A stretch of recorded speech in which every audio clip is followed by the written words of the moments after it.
Hello दोस्तों, आप सभी लोगों का हमारे यूट्यूब चैनल में स्वागत है। तो हम आज के जो है यानी कि इस एग्ज़ाम का जो लास्ट लास्ट दिन का लास्ट आपका शिफ्ट है, थर्ड शिफ्ट है, 23 जून का लास्ट शिफ्ट है। इसके बाद जो है एग्ज़ाम नहीं होगा। तो जिन लोगों का एग्ज़ाम था वो लोग अपना देख लें, और जिन लोगों का अभी आगे तैयारी करना चाहते हैं उन लोगों के लिए भी क्लास महत्वपूर्ण है। तो चलिए शुरू करते हैं आज के प्रश्नों को। तो इसमें आपका पहले सामान्य ज्ञान और करंट अफेयर के जो है सवाल हैं, तो इसको शुरू करते हैं। इसमें आपका पहला प्रश्न है,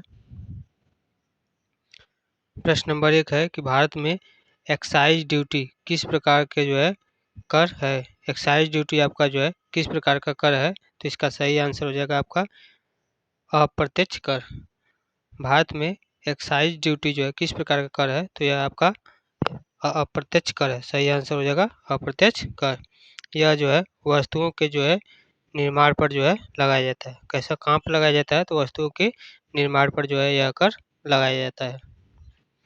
अगला प्रश्न है प्रश्न नंबर 2। प्रश्न नंबर 2 है, प्रोजेक्ट टाइगर के लिए राष्ट्रीय प्राधिकरण कौन है। प्रोजेक्ट टाइगर के लिए जो है आपका राष्ट्रीय प्राधिकरण कौन है, तो इसका आंसर आपका हो जाएगा NTCA यानी कि national tiger conservation authority.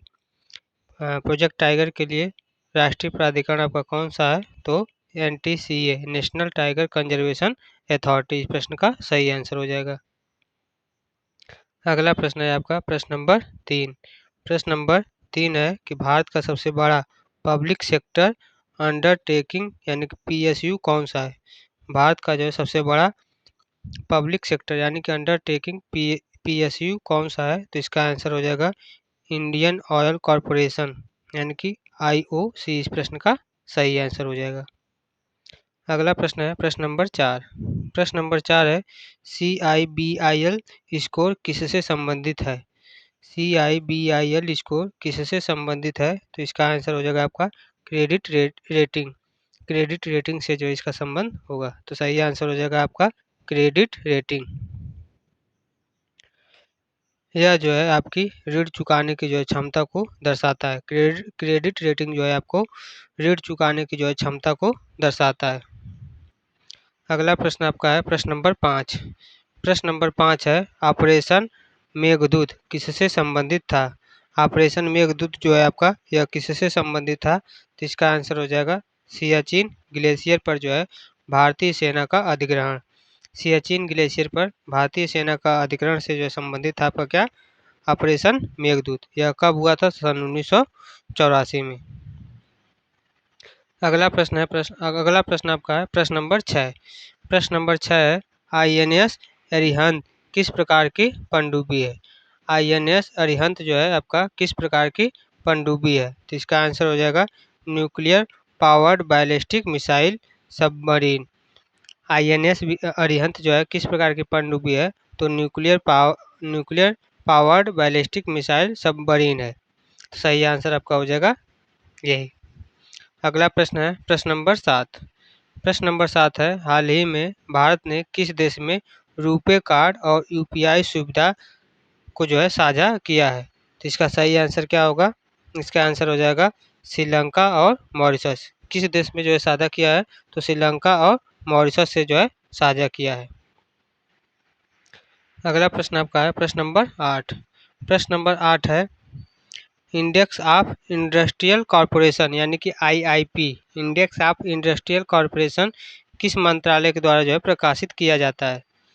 Index of industrial production जो है IIP किस मंत्रालय के द्वारा प्रकाशित किया जाता है, तो इसका आंसर आपका हो जाएगा सांख्यिकी और कार्यक्रम कार्यान्वयन मंत्रालय के द्वारा। तो इसका सही आंसर क्या हो जाएगा, MOSPI।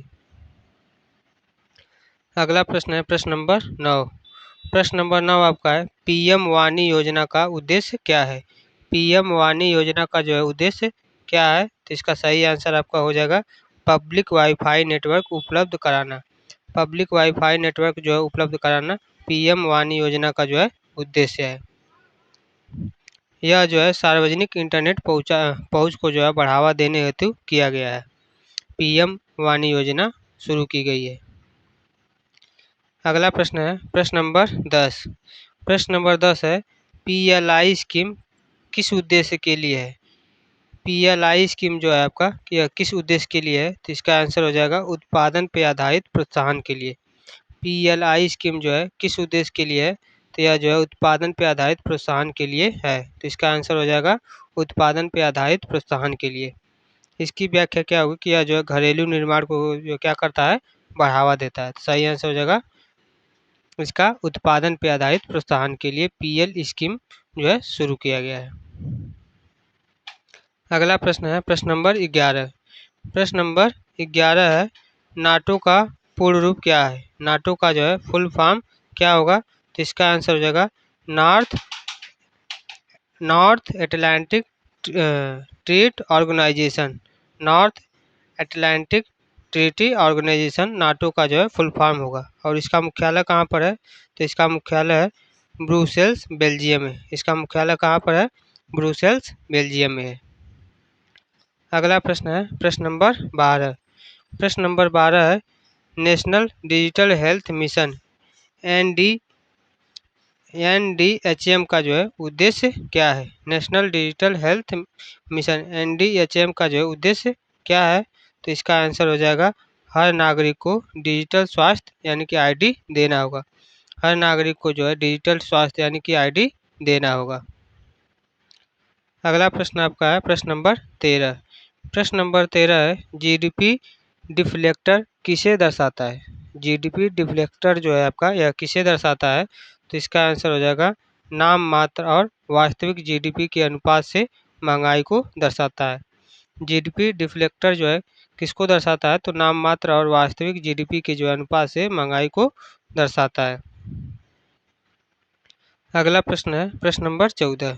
प्रश्न नंबर 14 आपका है नोबेल पीस प्राइज 2023 किसे दिया गया? यानी कि नोबेल शांति पुरस्कार 2023 में किसको दिया गया है? तो इसका आंसर हो जाएगा नरगिस मोहम्मदी। ईरान की जो है मानवाधिकार कार्यकर्ता है नरगिस मोहम्मदी। इनको जो है नोबेल शांति पुरस्कार 2023 से सम्मानित किया गया है।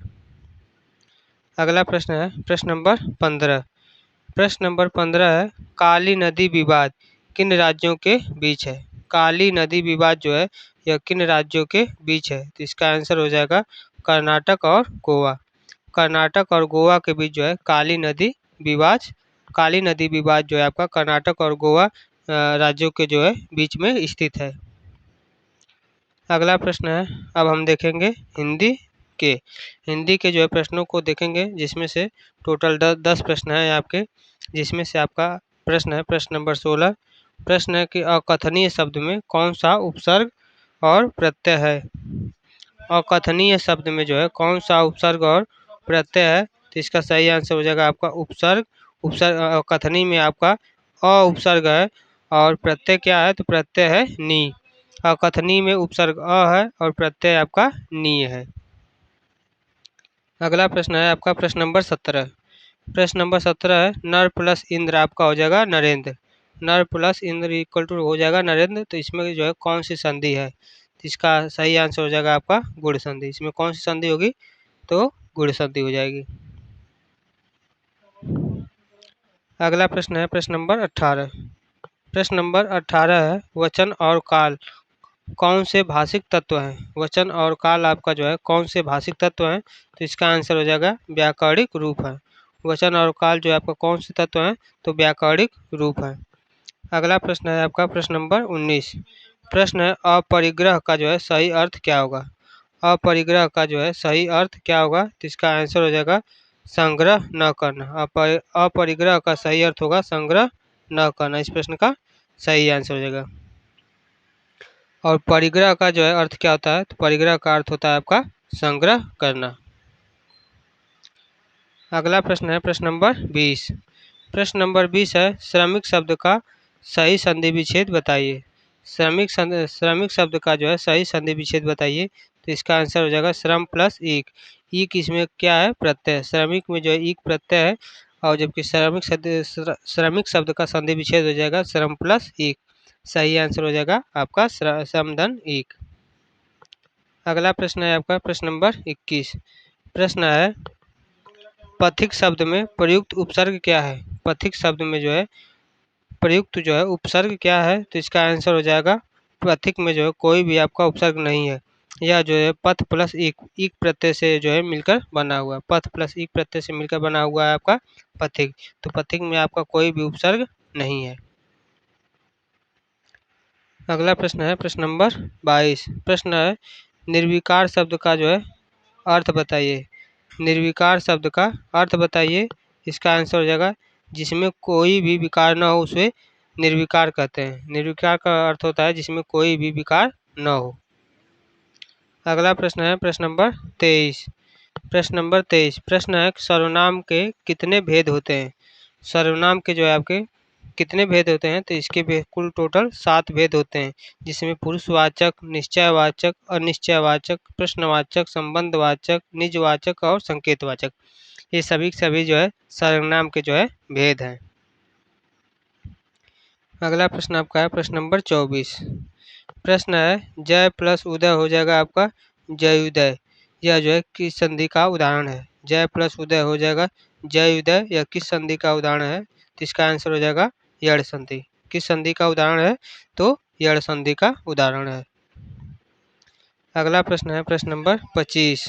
प्रश्न है आपका बहुत बहुत धन्यवाद इस वाक्य में विशेषण कौन सा है। आपका बहुत बहुत धन्यवाद इस वाक्य में विशेषण कौन सा होगा, तो इसका आंसर हो जाएगा बहुत बहुत। बहुत बहुत जो है इस प्रश्न का सही आंसर हो जाएगा। अब हम देखेंगे कंप्यूटर से संबंधित प्रश्न। कंप्यूटर से संबंधित प्रश्न देखेंगे जिसमें 5 प्रश्न है। क्या क्या प्रश्न आए थे। इसमें आपका प्रश्न है प्रश्न नंबर 26। प्रश्न है फायरवॉल का मुख्य कार्य क्या है। फायरवॉल का जो है मुख्य कार्य क्या होता है, तो इसका आंसर हो जाएगा नेटवर्क को अनधिकृत पहुंच से जो है सुरक्षित करना। फायरवॉल का मुख्य कार्य होता है नेटवर्क से अनधिकृत पहुंच से जो है सुनिश्चित करना। इस प्रश्न का सही आंसर हो जाएगा। अगला प्रश्न है प्रश्न नंबर 27। प्रश्न है BIOS का जो है कार्य क्या होता है। BIOS का कार्य क्या होता है, तो इसका आंसर आपका हो जाएगा कंप्यूटर को लूट करना और हार्डवेयर को जो है पहचानना। कंप्यूटर को जो है बूट करना और जो है हार्डवेयर को पहचानना BIOS का जो है मुख्य कार्य होता है। BIOS को जो है फुल फॉर्म में भी पूछ लेता है, तो इसका फुल फॉर्म होता है basic input output system. BIOS का फुल फॉर्म क्या हो जाएगा, तो बेसिक इनपुट आउटपुट सिस्टम। अगला प्रश्न है प्रश्न नंबर 28। प्रश्न नंबर 28 है आर्टिफिशियल इंटेलिजेंस का प्रमुख उपक्षेत्र कौन सा है। आर्टिफिशियल इंटेलिजेंस का जो है प्रमुख उपक्षेत्र कौन सा है, तो इसका सही आंसर हो जाएगा मशीन लर्निंग। मशीन लर्निंग जो है आर्टिफिशियल इंटेलिजेंस का जो है प्रमुख उपक्षेत्र होगा। सही आंसर हो जाएगा मशीन लर्निंग। अगला प्रश्न है प्रश्न नंबर 29। प्रश्न नंबर 29 है SSD और HDD में क्या अंतर है। SSD और HDD में जो है आपका क्या अंतर है, तो इसका आंसर हो जाएगा SSD तेज, हल्के और अधिक टिकाऊ होते हैं। SSD जो है तेज, हल्के और अधिक टिकाऊ होते हैं, जबकि HDD जो है धीमे और यांत्रिक भागों वाले होते हैं। HDD जो है धीमे और यांत्रिक भागों वाले होते हैं। अगला और लास्ट प्रश्न आपका है प्रश्न नंबर 30। प्रश्न नंबर 30 है कैप्चा का उपयोग किस लिए किया जाता है। कैप्चर का जो उपयोग है आपका किस लिए किया जाता है, तो इसका प्रयोग जो है बोट्स को जो है पहचानने और रोकने के लिए जो है कैप्चर का प्रयोग किया जाता है। बोट्स को जो है पहचानने और रोकने के लिए कैप्चर का जो है प्रयोग किया जाता है। सही आंसर हो जाएगा। तो आज का जो है प्रश्न यही समाप्त होते हैं। अगर आप लोगों को क्लास अच्छी लगी हो तो क्लास को लाइक करिए और चैनल को जरूर से जरूर सब्सक्राइब करिए। और अगर आप लोगों को इस क्लास का PDF चाहिए तो PDF के लिए आप ज्वाइन कर सकते हैं हमारा टेलीग्राम चैनल, जिसका नाम है teaching with Govind. Telegram channel का नाम है, आप इसको ज्वाइन कर सकते हैं और वहाँ से जो है आप PDF ले सकते हैं।